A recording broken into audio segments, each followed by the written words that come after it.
Hi, I'm Chris Rook. And I'm Kate Childs, and this is Spoke TV, your source for local and campus news.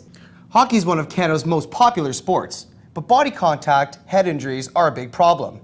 Ali Brogan hits the ice to get players' and parents' take on changing the age of hitting in minor league hockey.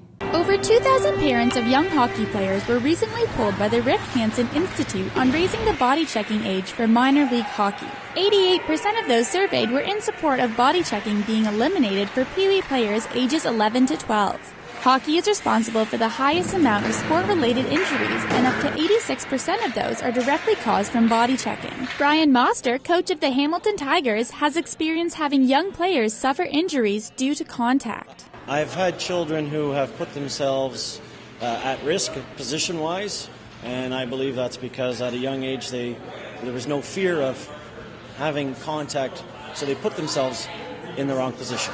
Parent Ernie Pickard, however, sees this aspect of hockey as something that needs to be taught sooner. I think it should be lower, actually, myself, because I think if they start hitting when they're younger, and I think it gets the hitting out of their system, and then you don't have the kids this old hitting big kids and hitting little kids, right?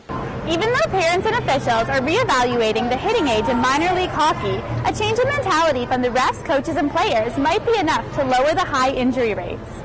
Being one of Canada's most popular sports, players realize that hockey is a high-risk game, and some certainly don't mind it. First year hitting in grade 4, I got a concussion playing against a 6-foot-tall player. And then it's just fun, I say, hitting people. If you want to play contact hockey, they should be able to start hitting at a young age to learn and get used to it. Brain, neck, and spinal are the most common injuries caused by hits during hockey. One preventative solution, rather than changing the rules of the game, could be to have more thorough training for contact from the start. It should be taught at an early age so it becomes a natural part of the game. Kids learn how to receive and give hits as per the game. Eliminating body contact has the potential to prevent 9,000 injuries. For Spoke TV, I'm Ali Brogan. Water bill prices have been going up in Cambridge. While the cost of living always seems to go up, those on a fixed income may struggle. Sean Cassidy talks to Cambridge residents to find out how they're coping. Making ends meet is getting tougher, especially for those on a fixed income, like Cambridge homeowner Joe McBaron. They give you an increase, of cost of living, but believe you me, that cost of living increase does not meet the cost of living. What is the cost of living? An increase of only 1.5% for someone like McBaron. The city's water prices have grown almost 40% over the past few years.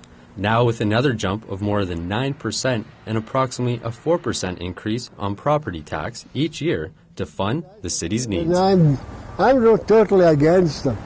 They got to start cutting back on half of the government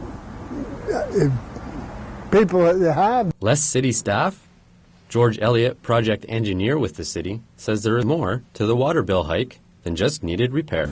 This year was a little bit of additional deliberation by council, primarily because of the additional staff that was being added to the budget. Council voted 6-3 in favor of the increase. Director of Communications with the city, Linda Fagan, tells us people like McBaron are considered during the construction of these proposals. Absolutely. Every demographic of our city is important to us, and we recognize that seniors have fixed incomes and are struggling. We advocate for many services outside of the ones we provide to ensure that the governments that we partner with are listening about that. Whether you can afford it or not, nobody likes to see an increase in their bills. But there's no question the infrastructure needs to be fixed. On the average water bill, $7 a month isn't a big increase. Overall, that's $4.5 million at year-end for the city. However, after paying the region for supplying water and treatment, only $1.2 million goes back into repair on the infrastructure. For Spoke TV, I'm Sean Cassidy. Featured at Conestoga College is the annual job fair, one of the largest of its kind. This fair has over 80 employers and provides an opportunity for students to network. Marcus Wolf has the story. When you're coming to the end of school, the future of your career can be daunting. One of the questions that arise is why would an employer hire a student over an experienced worker? Career Services Coordinator Craig Black gave his opinion. Number one being that the students are very up to date with the things that they know, the skills that they learn in school, so they may be a little bit more progressive in the things that they know when they go to the field. Even so, do students feel assured in their prospective future? Conestoga's Jim Parson felt pretty confident. Yeah, absolutely. I think whether I'm doing something that I want to be doing all my life or doing something that I find interesting for the time being, I think there'll definitely be something there for me. On the other hand, not everyone is so self-assured. I find it difficult to find entry-level positions. Most of them are for co-ops, specifically requiring actually being in school. Last year, Conestoga had an 87% success rate within students finding a career in their chosen field. But what about the 13% that didn't? Lori Shadrack of Career Services said there are many opportunities for those in need after graduation. That's why we book a number of workshops towards the end when students are graduating in hopes that they will attend and they will be job ready or prepared to search for employment by the time they graduate. Once they're out the door, they do have access to My Career, which is our online job posting as well as career and employment resource system, so they can access those job postings at any time. For students graduating this year, make sure to use your resources while they are available. For Spoke TV, I'm Marcus Wolf.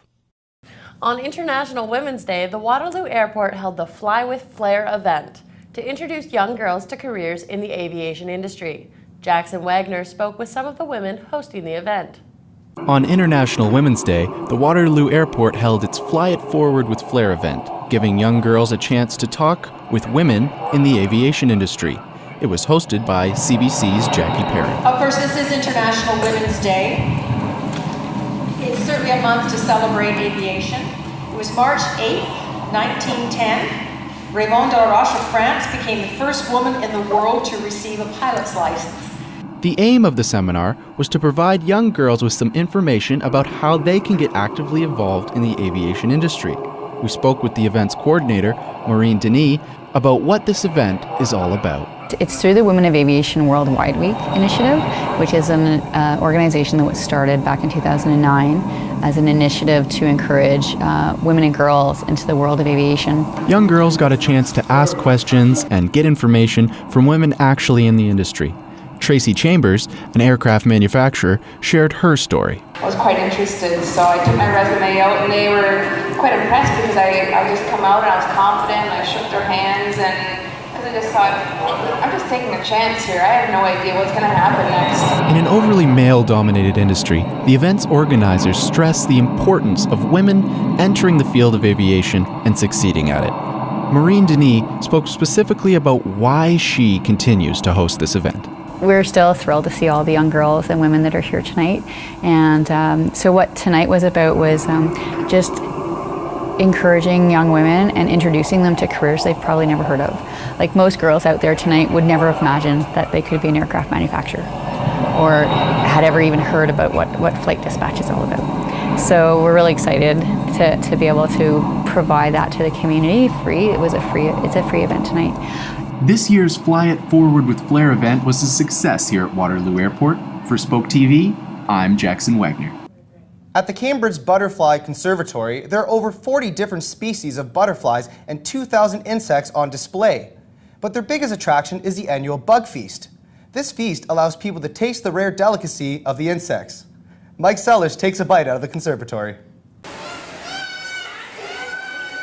On the outskirts of the city where Cambridge, Kitchener, and Breslau meet, a small tropical sanctuary sits quietly, bustling away every day, filling the region with color, grace, and this week, a few tasty treats. This is the Cambridge Butterfly Conservatory, a privately owned, board-operated company that relies solely on admission sales, trinkets, snacks, and facility rentals. The facility opened its doors in January of 2001 and houses over 40 different species of unique butterflies in its indoor tropical garden. The butterflies share their home with hundreds of tropical plants, colorful birds, turtles, fish, and other creepy crawlers. The main building has over 2,000 insects on display, each with information about them and their natural habitat. But the biggest attraction by far is a week-long feature the conservatory hosts that keeps bringing people back year after year hungry for more. The BugFeast. which allows people to sink their teeth into some delicious delicacies. Nature interpreter Carol Zettel says the gross factor is what pushes people to take the chance. We've been doing it every year, and people come every year for the same thing. They want to try the bugs. Executive chef Derek Hines is the man behind the menu, which he changes every year. 80% of the world's population at some point in their life is going to eat bugs for a source of protein and nutrition. And so we're doing a little play on that here. This year we have saltwater taffy, and it is made with ants from Thailand. The second is a Canadian play on a bug classic, maple mealworm fudge. So a really nice piece of fudge made from some Canadian maple syrup with a mealworm on top that's been roasted. And then, of course, I think probably the biggest crowd pleaser this week is the cricket caramel corn. The reception is people are surprised that it doesn't bother them as much as they thought it would. It may not be everyone's idea of a balanced meal, but the Conservatory definitely sheds some much-needed light on this tasty taboo. For Spoke TV, I'm Mike Sellish.